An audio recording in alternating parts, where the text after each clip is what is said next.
genius rivals, Thomas Edison and Nikola Tesla, were pitted against each other as both worked to promote a different type of electric current standard.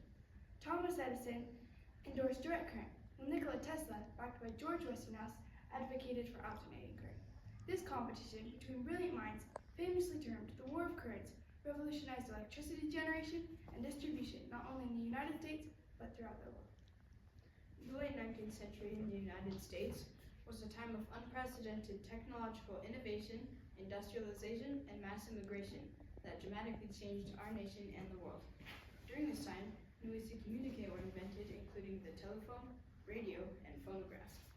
Did I hear phonograph?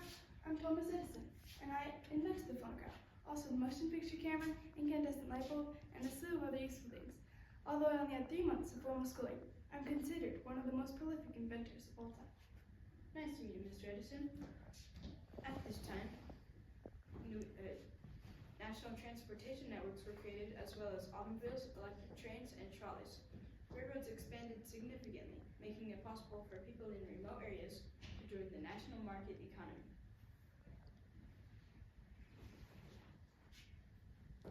Did I hear railroads? I'm George Westinghouse, and I help make these railroads safer and more efficient. My invention of the air brake, for example, drastically reduced the number of train accidents.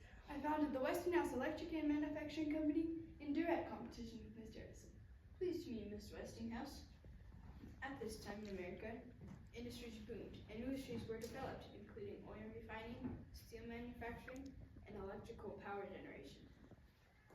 This was also an era of westward expansion and mass immigration. The United States saw a surge of immigrants from southern and eastern Europe. This flood of migration forced the federal government to open up a new center for immigrant processing in New York Harbor called Ellis Island.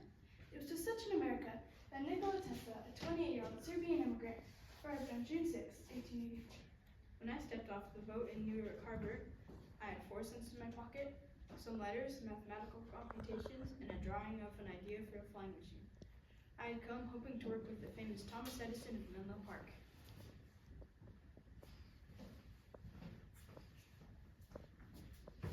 Hello, Mr. Edison. It's a pleasure to meet you. What's that? Speak up. I lost most of my hearing when I was 12.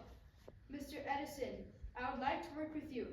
I've studied at 2 universities, and I've worked at the Continental Edison Company in Paris.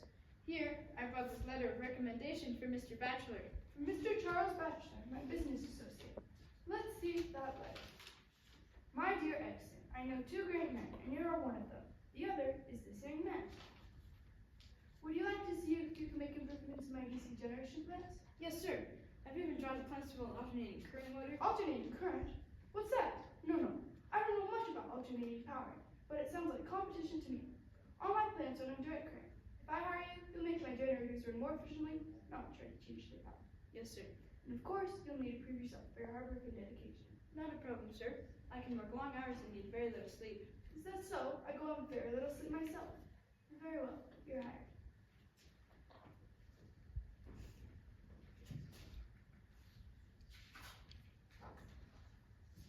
Oh look, here's Mr. Tesla running around at night. Hello, Mr. Edison. I'm coming from the SS Oregon passenger steamer, where I spent the night repairing both lighting machines. They are now in good condition. Well, I've had many hard-working assistants, Mr. Tesla, but you take the cake.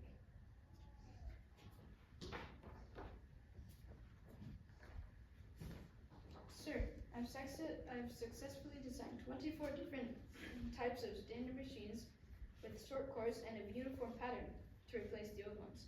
So I've come to collect the $50,000 your manager promised me. $50,000?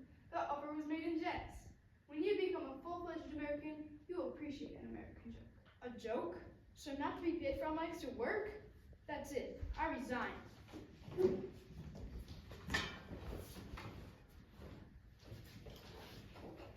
Cleaning dishes for $2 a day is not what I expected to do in America, but I have to make ends meet somehow. Hello, sir. My name is Benjamin Vale, and I have heard that you have unusual talent for digging ditches to stay alive. Might you be interested in developing an improved method for arc lighting? My friends and I are willing to finance you. Yes, sir. After improving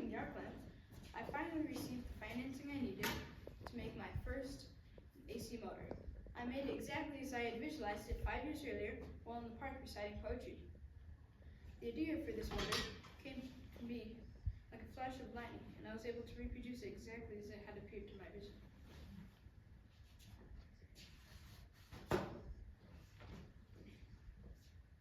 Mr. Tesla, my name is George Westinghouse, and I would like to purchase your patents and market your AC motor. What do you say, 200,000 plus future royalties? And I'll let you use my personal laboratory. It's a deal.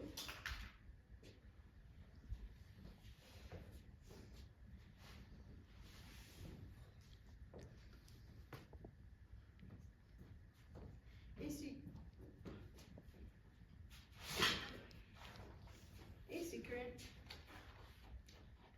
is more efficient than DC for transmitting over long distances, so we'll be able to serve more people over larger areas than Edison can with his DC system. Alternating current alternates, so it can be stepped up or down in voltage using a transformer without significant energy loss. DC current, on the other hand, only flows in one direction, so it loses a lot of energy when transmitted. A generating station would have to be built every kilometer or two in order to transmit direct current over long distances. That would be a lot of money. Alternating current is definitely the way to go. Something has to be done about the Westinghouse Electric Company. They've made far too much progress. Already they have half as many generating stations as I do. There's room, but for only one American electricity system.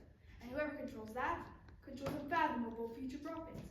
Somehow, I need to discredit Westinghouse and its alternating current. I need to show the public how dangerous its products are. I know, I'll sponsor demonstrations to show how AC current can electrocute animals.